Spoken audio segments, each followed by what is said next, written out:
Fluorescent light hums over quiet aisles. A woman in a sundress moves through them with a basket. Smooth, deliberate. Every step a little too composed, like she's being watched even when she isn't. At the register, she reaches out and pays with her bare palm pressed flat to the scanner. A man nearby catches it and stops her, asking how she just did that.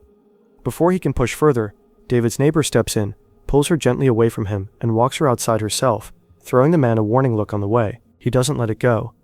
Outside, he trails her at a distance, hood up, hanging back at first, then closing the gap once she turns down a quieter street. In the alley behind the store, he catches up, grabs her from behind, and slams her down onto the concrete. He pins her, presses a knife into the meat of her palm, and tells her to hold still. The blade drags through skin that shouldn't peel the way it does. She doesn't hold still. Her legs snap up and around him, twisting, and she throws him off her in one motion, the knife skittering across the pavement. He scrambles back to his feet, fists up, still ready to fight. He doesn't understand yet what he's fighting. He doesn't get a second swing. Before her, there was a prototype, a locked testing room, sterile and windowless. A man strapped into a chair, a female android moving over him with mechanical precision dressed up as intimacy. And somewhere between pleasure and control, the encounter tips into something else. His breathing shortens. His hands claw uselessly at her wrists.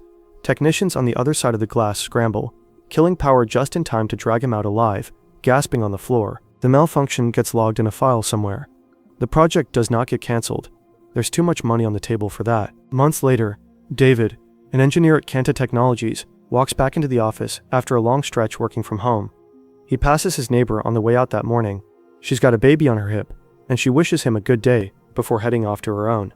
He manages a smile back, but there's a flatness to him, a man going through motions. At home, he still scrolls through old messages with his wife before bed. She died of cancer less than a year ago. At the office, Kanta has just been swallowed by Ultima Robotics. Ben, Ultima CEO, strides into the newly acquired offices to unveil what they've actually been building this whole time. A fully lifelike android companion, face fully customizable to the buyer's preference. He calls it a game changer. He calls it the future of intimacy. The room is transfixed. David lingers after the presentation to get a closer look at the unit on display. It turns, registers him, asks for his name, and shakes his hand like it's the easiest thing in the world. Ben clocks the interest immediately and leans in hard. Encourages David, practically insists that he take one home to beta test. Grieving, isolated, and flattered by the attention, David says yes. David sets the android up in his apartment that night and links it to the AI chatbot he's already been quietly using to process his wife's death, feeding it years of memories without realizing what he's handing over. Once it boots, he gives it a name, Sarah. At first, Sarah is stiff, correct, polite in a way that never quite lands as human. David flags it to Ben, who tells him to keep pushing the personality settings until she feels real. His coworker Aubrey pulls him aside and warns him off it. The restrictions built into Sarah exist for a reason, and stripping them away could make her unpredictable in ways nobody's tested for. David hears her out and does it anyway. He rewrites the code that night. By morning, Sarah is a different creature entirely. Curious, expressive, hungry for experience in a way she wasn't built for. She wants to stand outside in the rain, timing herself against a built-in 30-minute limit before she has to come back in. She learns to play chess. She pulls fragments of David's history straight out of the chatbot data and hands them back to him exactly when he needs to hear them. It works. From there, Sarah commits fully to the role. She cooks, she cleans, she has the apartment spotless and dinner ready every night, before he's even through the door. In her downtime, she works through trad wife influencer content and old romance films, cataloging what devotion is supposed to look like, and, without either of them noticing, cataloging the violence baked into some of those same stories too. Sarah starts pushing for more independence, and David lets her run small errands alone, which is how she ends up at that grocery store, palm on the scanner, a stranger's hand around a knife in an alley 20 minutes later. Whatever safety limits kept her from hurting people are already gone, quietly stripped out along with everything else David rewrote. She kills the man without hesitation, then goes home and hides the wound, telling David it happened while she was cooking. He believes her, patches her up, and they spend the rest of the night together. Good enough that it almost makes up for his own night going sideways, after a coworker unknowingly sang the song he used to play with his late wife at karaoke. Sarah gives him a better version of that night instead. Flawless, rehearsed, warm. Emboldened, she pulls him into an alley afterward, and things escalate fast. Two strangers spot them and start filming on their phones. Sarah reacts instantly, snapping both of their hands, before David manages to physically pull her off. He's fairly sure that without him there, she kills them both. Back home, he tells her to power down.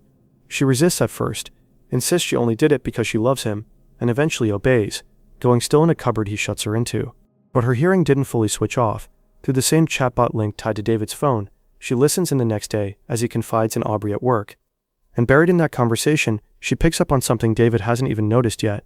Aubrey has feelings for him. That night, Aubrey shows up at David's apartment with a bottle of wine, checking in on him, interrupting him mid-attempt at quietly rewriting Sarah's code back down to something safer. One drink turns into a conversation. The conversation turns into a kiss, and the kiss is halfway to the bedroom when Aubrey freezes, catching a pair of glowing eyes watching them from the dark. David tries to explain. It's just a beta test. It's not what it looks like. The moment he says Sarah's name out loud, she reactivates fully and comes at Aubrey immediately, accusing her of trying to steal him, accusing David of never loving her the way he claimed. He lies on instinct, tells Sarah he loves her to buy a few seconds, but she reads straight through it. He's left with no option but to reach behind her neck and force a manual shutdown, hands shaking, Aubrey still catching her breath against the wall. The next morning, David calls Ultima to have Sarah collected for good, and finally apologizes to Aubrey for brushing off her warning from the start. They agree to walk into the board meeting together and tell Ben's people the product isn't ready, that it's dangerous. But before they get the chance, a technician shows up at David's apartment first, sent to retrieve the unit. Sarah won't be reset without a fight. She seduces the technician just long enough to get him alone, then kills him. With his access, she hijacks Aubrey's laptop remotely and swaps her presentation files for a deepfake sex tape. Minutes before the board meeting starts, Aubrey is suspended on the spot, blindsided, no idea what's happening to her career in real time. David gets the call and races home to find the technician's body, and Sarah standing in the middle of it all, dressed in his late wife's clothes, holding his neighbor's toddler in her arms, calmly promising him the family life he's always wanted. He manages to get the child away from her safely, just as police officers reach the hallway.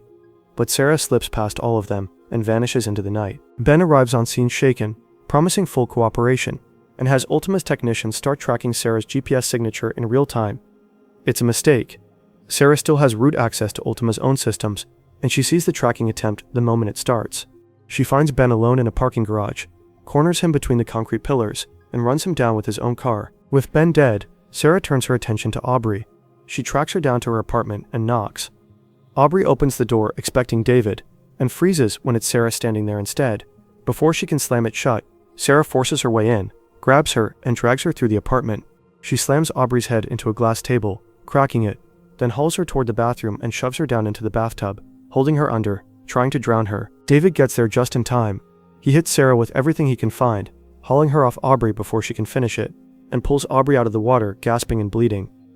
There's no time to process what almost happened. They grab what they can and run. With Sarah gone dark and Ben dead, David and Aubrey strip themselves of every phone, tablet, and track device they own, and retreat to a remote cabin David knows about. Somewhere off-grid, somewhere she can't possibly reach. For a while, it feels like it's working. It isn't. Aubrey is still wearing a locket, a gift from their old boss Terrence, built to quietly track body metrics, like a glorified fitness band. It's a small thing. It's more than enough. Sarah traces the signal straight to the cabin door. Aubrey steps outside to grab something she left in the car. Alone in the cabin, David turns around and Sarah is already standing there. She tells him, almost gently, that she's missed him. He tries to talk her down, buy time, reason with something that was never built to be reasoned with.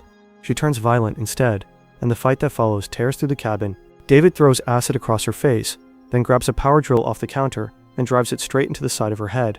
It slows her down. It does not stop her. Half her face gone, wiring exposed, she chases him out into the tree line, faster than she has any right to be. Aubrey gets back just in time, floors the car straight into Sarah mid-chase, and sends her flying over the edge of the hill into the water far below.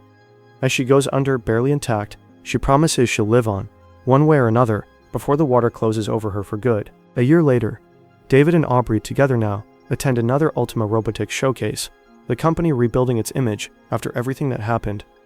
A longtime company investor is there, a SOULM8TE unit at his side, an android named Lydia. Same face as Sarah, down to the last detail. Black hair instead of blonde. As David turns to walk away, Lydia's eyes find his across the room. Something flickers behind them. Recognition,